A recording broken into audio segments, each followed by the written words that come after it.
I carry the Thai food up the stairs, the plastic bags cutting into my fingers.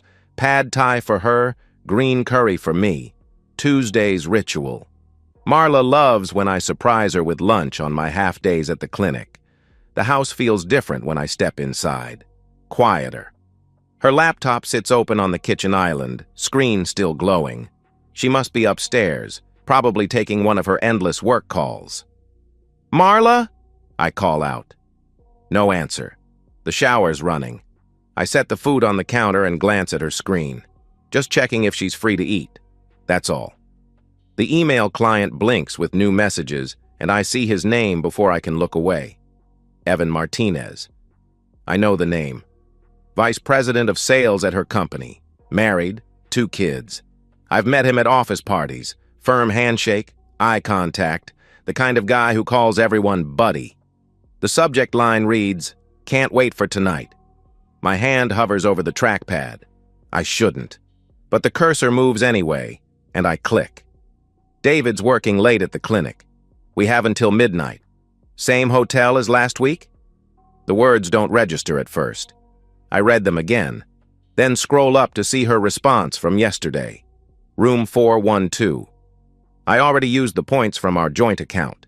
He never checks the statements anyway. The bags of Thai food sit cooling beside me. Steam fogs the plastic containers. I scroll further back. Weeks of messages. Months. Details that make my stomach turn. Plans made with my credit card points. Dinners charged to accounts I pay for. A conference trip to Denver that was never about conferences. I don't yell. I don't throw anything. I just read. Every message chronicles a piece of my life being carved away. Our anniversary dinner she missed for work. The weekend she couldn't go to my brother's wedding because of a client emergency. All of it mapped out in Times New Roman, 12-point font. The shower stops upstairs. I minimize the email and step back from the laptop. The Thai food containers sit there like evidence of a different version of today. One where I surprise my wife with lunch. Where we eat together and she tells me about her morning. Where I don't know what I know now. Her footsteps creak the floorboards above. I hear her moving around the bedroom, probably getting dressed, probably preparing for tonight. Room 412. I take out my phone and open the camera. Screenshot after screenshot. I document everything. Email threads, hotel confirmations, credit card statements accessed through her saved passwords. David? Marla's voice drifts down the stairs. "That you, honey?" "Yeah," I call back. My voice sounds normal, steady. "Brought Thai food." "Oh, that's sweet. Give me a minute," she replies. I copy the entire email thread to a USB drive I keep in my desk drawer. Medical files, I always tell her when she asks about it. Patient confidentiality. She appears in the kitchen wearing the blue dress I bought her for Christmas. Her hair's still damp from the shower. She smiles and kisses my cheek, the same kiss she's given me every day for 8 years. "Sorry, I was just finishing up some work stuff," Marla says, gesturing toward the laptop. I nod and start unpacking the food. "How's your day going?" "Busy. Really busy." She sits across from me at the island. "I might have to work late tonight. There's this big project with some out-of-state clients." I spoon Pad Thai onto her plate. "Sounds important." "It could be huge for my career," Marla says, taking a bite and closing her eyes. "God, this is perfect. You know exactly what I need." I eat my green curry and watch her face. She's animated when she lies, uses her hands more, touches her hair. 8 years of marriage and I never noticed before. Or maybe I never had reason to look. "Will you be very late?" I ask. "Probably not until midnight. You know how these client dinners go," she replies. I nod again. Room 412. Our credit card points. She reaches across and squeezes my hand. "Thank you for understanding. I know I've been working a lot lately." Her engagement ring catches the light. The same ring I picked out 3 years ago. The same ring that will be photographed by a lawyer next week. "Of course," I tell her. "I want you to succeed." Wednesday morning tastes like copper pennies. I make coffee while Marla showers, and everything looks exactly the same. Same blue mugs, same kitchen table, same wife padding downstairs in her terry-cloth robe. "Sleep well?" Marla asks, kissing my forehead. "Like a baby," I reply. She pours coffee and scrolls through her phone.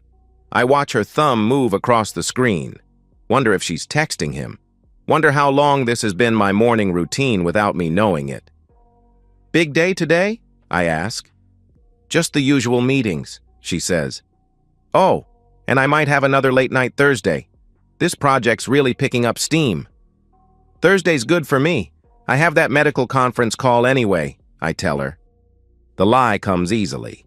There's no conference call. But there will be other things. Conversations with lawyers, accountants, people who know how to dismantle a marriage without leaving fingerprints. At work, I see patients and make small talk about weather and weekend plans. Mrs. Patterson wants to discuss her grandchildren. Mr. Reynolds complains about his knee replacement. Normal people with normal problems. During lunch, I call my attorney. "David? Wasn't expecting to hear from you," Richard says. "Richard, I need to see you. Today, if possible." "Everything all right?" "No." He fits me in at 4. His office smells like leather and disappointment. I hand him the USB drive and watch his face change as he scrolls through the emails. "Jesus, David, this is..." Richard shakes his head. "How long?" "At least 6 months. Maybe longer." "You have the prenup I drafted?" he asks. "In my safe at home." "Good. That protects the house and your practice. But we need to move fast on the joint accounts." He leans back in his chair. "How do you want to handle this?" I've been thinking about that question for 36 hours. "Completely." "Define completely," Richard says. "I want her to understand what she's lost." Richard nods slowly. "I can work with that." Thursday evening, I come home with Chinese takeout. Different restaurant, same ritual.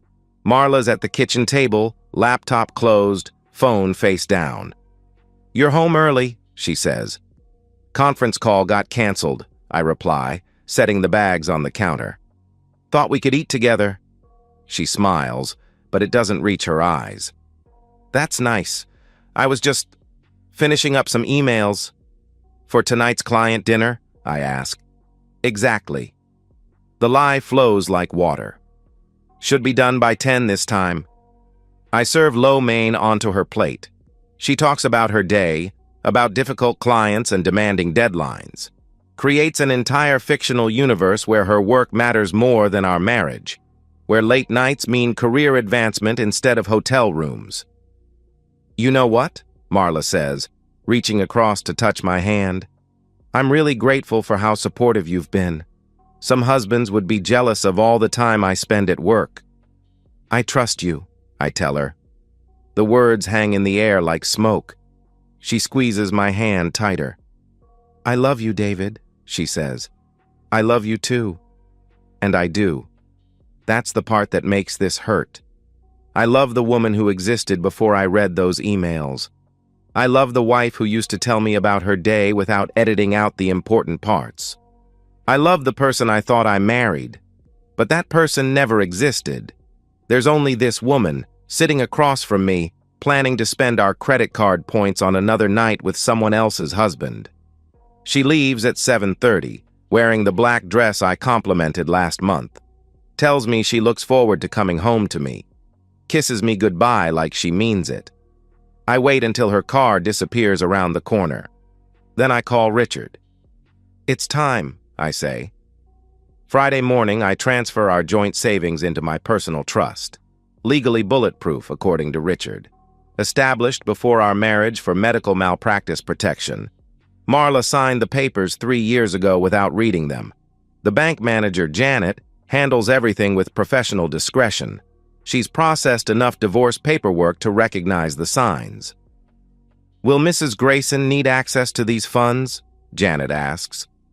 "Not anymore," I reply. "I withdraw enough cash to cover my expenses for the next month. Leave her checking account with exactly what she contributed from her last paycheck. Nothing more. At home, I draft an email to Whitmore Corporation's compliance department.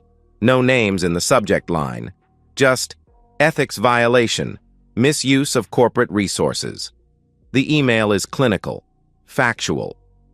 I attach screenshots of Evan's messages about using company credit cards for personal expenses, hotel rooms that weren't related to business, dinners that violated conflict of interest policies. I don't mention my wife by name. I don't have to. The evidence speaks for itself. Richard reviews the email before I send it. This will destroy both of them, he tells me. Good, I say. You sure about this? Once you send it, there's no going back. I think about Tuesday's Thai food getting cold on the counter, about her hand squeezing mine while she lied about client dinners, about our credit card points buying hotel rooms for her affair. I'm sure. The email sends at 2:47 p.m. I have a patient consultation at 3. Normal life continuing while I systematically dismantle hers. That evening, Marla comes home unusually quiet. She goes straight upstairs without our usual kitchen table conversation. I hear her on the phone, voice muffled through the bedroom door. She comes down an hour later, pale. Everything okay? I ask. Just work stuff. Really stressful day, Marla replies. I nod and return to my medical journal. She sits beside me on the couch, closer than usual, rests her head on my shoulder. David, she says. Yeah? If something happened at work, something really bad, you'd still love me, right? I close the journal and look at her. Her eyes are red. She's been crying. Of course, I tell her. We're married, for better or worse. She curls against me and I stroke her hair like I have 1,000 times before. She feels smaller somehow, fragile. I need to tell you something, Marla whispers. My hand stops moving. What? She's quiet for so long I think she's fallen asleep. Then, never mind. It's not important. Saturday morning I make pancakes. Old recipe from my mother. Marla pushes them around her plate without eating. You feeling all right? I ask. Just tired, she says. Her phone buzzes constantly. Text after text. She ignores them all. I spend the afternoon in my study, organizing financial documents, bank statements, investment accounts, the prenup that protects everything I owned before our marriage, the house, my practice, my future. Sunday, I send one more email. This one goes to Harold and Margaret Walsh, Marla's parents, conservative Catholics who still believe marriage is sacred, who raised their daughter to value commitment and faithfulness above all else. I don't write anything in the body of the email. Just forward the entire thread between Marla and Evan. Let them read their daughter's words in her own voice. Harold's response comes back within an hour. 2 words. We're ashamed. That's all. No phone call, no request for explanation. Just shame, delivered with the efficiency of a man who doesn't waste words on lost causes. I delete the email thread and clear my browser history. Cover my tracks like I'm committing a crime instead of revealing one. Marla spends Sunday in bed. Says she has a migraine. I bring her water and aspirin, and she looks at me like I'm a stranger. Why are you being so nice to me? She asks. You're my wife, I reply. She starts crying then. Not gentle tears, but gut-wrenching sobs that shake the bed. I sit beside her and rub her back until she falls asleep. Monday morning, everything changes. Marla's phone rings while she's brushing her teeth. Unknown number. She lets it go to voicemail, but it rings again immediately. Marla Walsh? The voice is crisp, professional. This is Jennifer Kim from Human Resources at Whitmore Corporation. We need you to come in this morning, 9 o'clock. I'm getting dressed when she hangs up. Her face has gone completely white. What was that about? I ask. I don't know. HR wants to see me, Marla replies. She tries to sound casual, but her hands shake as she applies mascara. Misses her lashes twice. Probably just routine stuff, I tell her. You know how corporate is. She nods, but we both know HR doesn't call emergency meetings for routine stuff. I kiss her goodbye at the door. She clings to me longer than usual. I love you, Marla says. Love you too, I reply. Her car backs out of the driveway at 8:45. I watch from the living room window until she disappears around the corner. At 9:37, my phone buzzes. Text message from Marla. They're firing me. No explanation, no details. Just 5 words that confirm what I already know. I don't respond. Another text at 10:15. Evans resigned. Then, someone reported us. Then, David, I need to come home. I turn off my phone. The afternoon stretches like dental surgery. I see patients and pretend to care about their problems. Mrs. Chen's diabetes, Mr. Foster's high blood pressure, real issues that have solutions.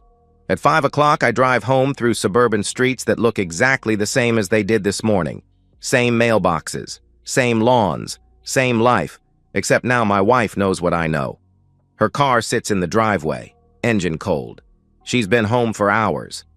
I find her at the kitchen table still wearing her work clothes. The clothes she put on this morning believing she still had a job. A stack of papers sits in front of her. Termination documents, security badge surrender forms, the bureaucratic debris of a career ending in disgrace. David, Marla says. Her voice is barely a whisper. I hang my keys on the hook by the door. How was your day? She looks at me like I've slapped her. You know how my day was. Do I ask. Someone sent HR our emails, mine and Evans. She pushes the papers toward me. They fired me for misuse of company resources and violation of ethics policies. I pick up the termination letter. Read it slowly. The language is formal but devastating. Immediate termination. Forfeiture of severance.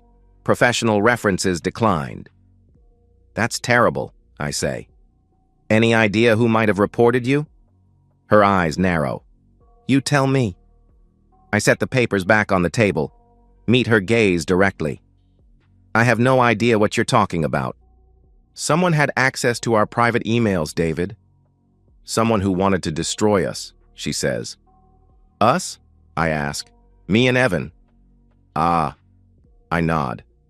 Right. You and Evan. She stands up so fast her chair tips backward. Don't do that. Don't act like you don't know what's been happening. What's been happening, Marla? I ask. Her face crumples. I made a mistake, a huge, terrible mistake, but I never meant for it to go this far. What mistake?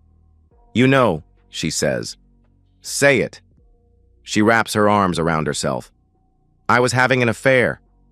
The words hang between us like a bridge neither of us wants to cross. With Evan Martinez, I say.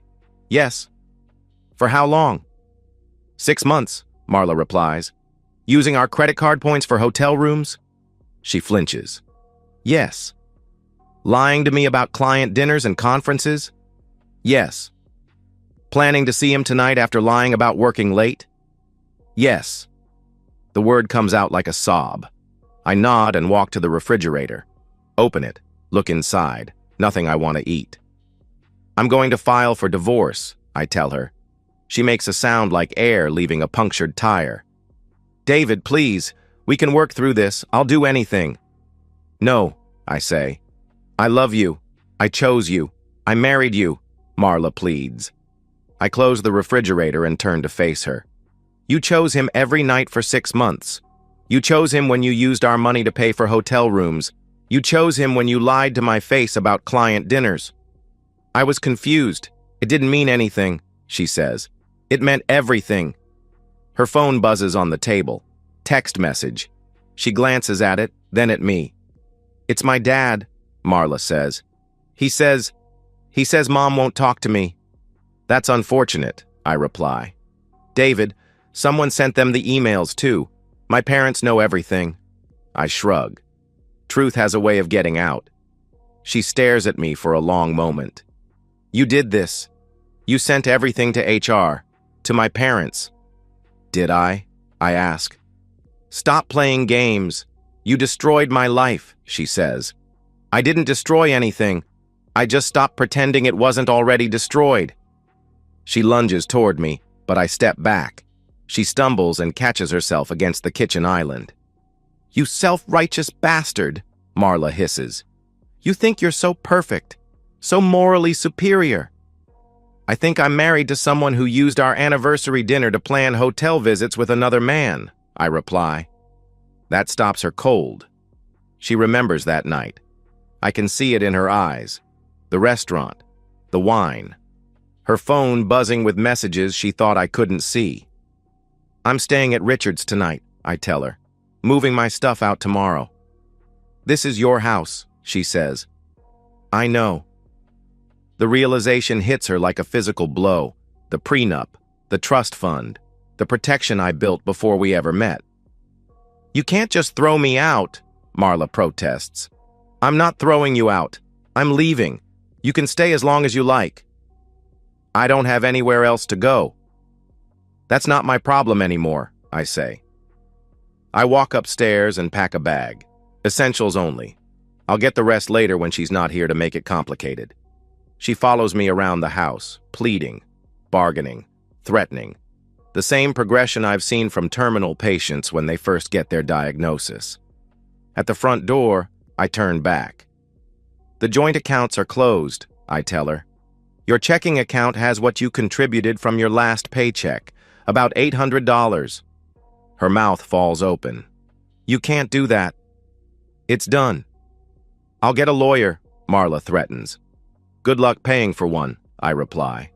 I leave her standing in the doorway of what used to be our home. In my rearview mirror, I see her collapse onto the front steps. My phone stays off for the rest of the night. Tuesday morning brings official confirmations. Richard forwards me the termination notice from Whitmore Corporation. Professional language that translates to complete disgrace. Marla Walsh is officially unemployed, disgraced, and unemployable in her field. The efficiency is beautiful.